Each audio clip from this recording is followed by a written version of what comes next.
अध्यक्ष मेहर सार आज सभार सभापति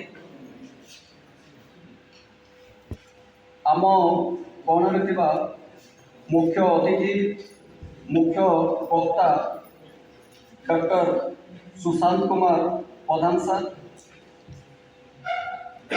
डायस रे उपस्थित थिबा जूलॉजी डिपार्टमेंट रो एचओडी महानंद मैडम ज्योति मैडम सामने उपस्थित थिबा अध्यापक अध्यापिका एवं समस्त छात्र छात्री एवं अणशिक्षक कर्मचारी समस्त को मु आज जातीय विज्ञान दिवस अवसर में करा जाउतिबा कार्यक्रम को स्वागत करुछि, हृदय सहित स्वागत करुछि। ता पूर्वर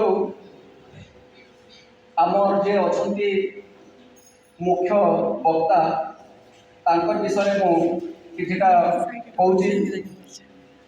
से तांकर बीएससी अंचल कॉलेज पदमपुर रु कंप्लीट करथिले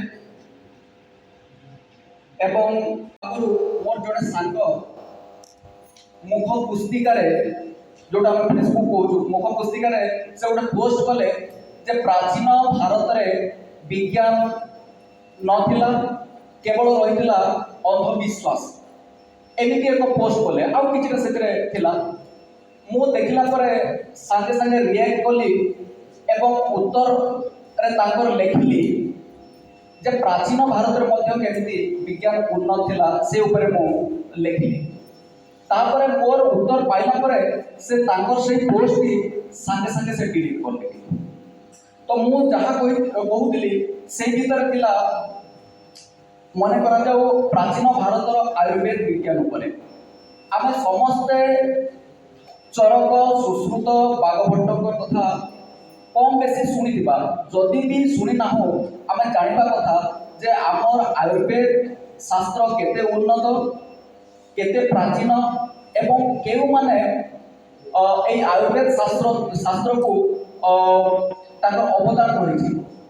आमे सुश्रुतम को शल्य चिकित्सार जनक बोली कहू फादर ऑफ सर्जरी तुम गूगल रे सर्च कर सुश्रुतम नाम आसो।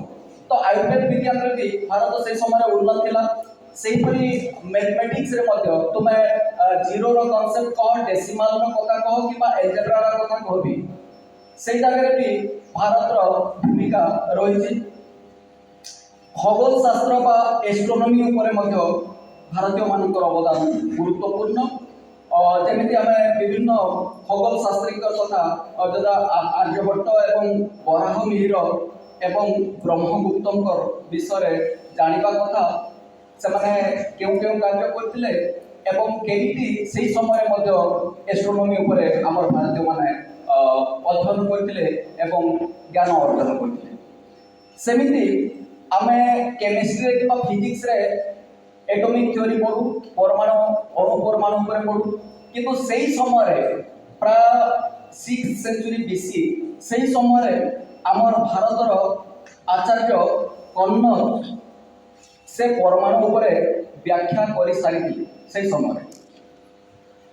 तापरे जदि आमे कहबा इंजीनियरिंग और टेक्नोलॉजी कथा एटा इतिहास रे प्राय समस्ते पढ़ुचु जे हमर इंडस वैली सिविलाइजेशन कथा जो कि शहर प्लानिंग टाउन प्लानिंग कथा ड्रेनेज सिस्टम कथा ए विभिन्न व्याख्या अछि केमिति इटा रे तयारी कराइला केमिति सिस्टम थिला। तो सेही जणा पड़े जे हमर प्राचीन भारत रे इंजीनियरिंग और टेक्नोलॉजी मध्य उन्नत थिला। सेही परि आउ एक रिसर्च जोटा कि रिसेंटली किछि वर्ष 5-7 वर्ष आगु गोटे रिसर्च करा जायछि जे आमे समस्त संस्कृत भाषा संस्कृत को देव भाषा बोली कहा जाए किंतु एबे साधारणतः विवाह रे जोटा पठन करा जाए संस्कृत मंत्र किंबा पूजा टाइम रे करा जाए एमती सेटा रेस्ट्रिक्टेड लिमिटेड हे जायछि କିନ୍ତୁ ସଂସ୍କୃତ ହେଉଛି ଦେବଭାଷା। ତ ଏଇ ଉପରେ ଅଲଗା ଦେଶର ସାଇଣ୍ଟିଷ୍ଟ ଅଲଗା ଦେଶର ଗବେଷକମାନେ ମଧ୍ୟ ପଠନ କରନ୍ତି ଏବଂ ସେଇମାନଙ୍କ ମଧ୍ୟରୁ କଲମ୍ବିଆ ଏବଂ ହାର୍ଭାର୍ଡ ୟୁନିଭର୍ସିଟିରେ ପଠନ କରୁଥିବା ଜଣେ ନ୍ୟୁରୋ ସାଇଣ୍ଟିଷ୍ଟ ଥିଲେ। ତାଙ୍କର ନାଁ ହେଉଛି ଡକ୍ଟର ଜେମ୍ସ ହାର୍ଟଚେଲ୍। ସେ କ'ଣ କଲେ ନା ତାଙ୍କର ଆଗ୍ରହ ବଢ଼ିଲା ଭାରତୀୟ ପରମ୍ପରା ସଂସ୍କୃତି ଏବଂ ବେଦ ଉପରେ ପଠନ କରିବାକୁ। ସେଇଥିପାଇଁ ସେ କ'ଣ କଲେ ସଂସ୍କୃତ ପଠନ କଲେ ଏବଂ କେବଳ ପଠନ କଲେ ନୁହେଁ ସଂସ୍କୃତରେ ସେ PhD ମଧ୍ୟ କଲେ ଡକ୍ଟର ହାର୍ଟଚେଲ୍। ଏବଂ ସେ ଅନୁଭବ କଲେ ଯେ ତାଙ୍କର ମେମୋରି ତାଙ୍କର ଭାର୍ବାଲ ମେମୋରି ବଢ଼ୁଛି। ତାପରେ ସେ ଯଦିଓ ଜଣେ ସେ ନ୍ୟୁରୋ ସାଇଣ୍ଟିଷ୍ଟ ତେଣୁ ତାଙ୍କୁ ଗବେଷଣା କରିବା ପାଇଁ ସୁବିଧା ହେଲା। ସେ କ'ଣ କଲେ ଦୁଇଟା ଗ୍ରୁପର ଛାତ୍ର ଛାତ୍ରୀ ନେଲେ। ଗୋଟିଏ ଗ୍ରୁପର ପିଲାଙ୍କୁ ସେ ପ୍ରାୟ 5 ବର୍ଷ ସଂସ୍କୃତ ପଠନ କରାଇଲେ ଏବଂ ସଂସ୍କୃତରେ ମନ୍ତ୍ର ଉଚ୍ଚାରଣ ପାଇଁ ପ୍ରତିଦିନ ଅଭ୍ୟାସ କରାଇଲେ ଏବଂ ପରେ ସେ ଯେତେବେଳେ ଟେଷ୍ଟ କଲେ ଆଫ୍ଟର 5 to 6 ଇୟର୍ ସେ ଦେଖିଲେ ଯେ ଯେଉଁ ଛାତ୍ରମାନେ ସଂସ୍କୃତ ପଠନ କରୁଥିଲେ, ଯେଉଁ ଛାତ୍ରମାନେ ମନ୍ତ୍ର ଉଚ୍ଚାରଣ କରୁଥିଲେ ସେମାନଙ୍କର ଭାର୍ବାଲ ମେମୋରି ବଢ଼ିଯାଇଛି, ତାଙ୍କର ବ୍ରେନ୍ ପାୱାର ବଢ଼ିଯାଇଛି। ତାପରେ ସେ MRI ଟେଷ୍ଟ କଲେ ସେ ସମସ୍ତଙ୍କର। MRI ଟେଷ୍ଟରେ ସେ ଦେଖିଲେ ଯେ ଆମର ବ୍ରେନ୍ରେ ଥିବା ଯେଉଁଟା ହିପୋକ୍ୟାମ୍ପସ୍ ଏବଂ ଗ୍ରେ ମ୍ୟାଟର ଯାହାକି ମେମୋରି ପାଇଁ ସହାୟକ, ତାହା ପ୍ରାୟ 10% ଅଧିକା ଅଛି ବାକି ପିଲାମାନଙ୍କର ଅପେକ୍ଷା। ସେ ଆଶ୍ଚର୍ଯ୍ୟ ହେଇଗଲେ। ସେଇଥିରୁ ସେଇ ଇଫେକ୍ଟକୁ ସେ ନାଁ ଦେଲେ ସାଂସ୍କ୍ରିଟ ଇଫେକ୍ଟ ବୋଲି। ସାଂସ୍କ୍ରିଟ ଇଫେକ୍ଟ ଏଇଟା ଆପଣମାନେ ସର୍ଚ୍ଚ କରିକି ବି ଦେଖିପାରିବେ କିମ୍ବା ଡକ୍ଟର ହାର୍ଟଚେଲ୍ଙ୍କ ଉପରେ ବି ବିଭିନ୍ନ ତଥ୍ୟ ଆପଣ ପାଇପାରିବେ।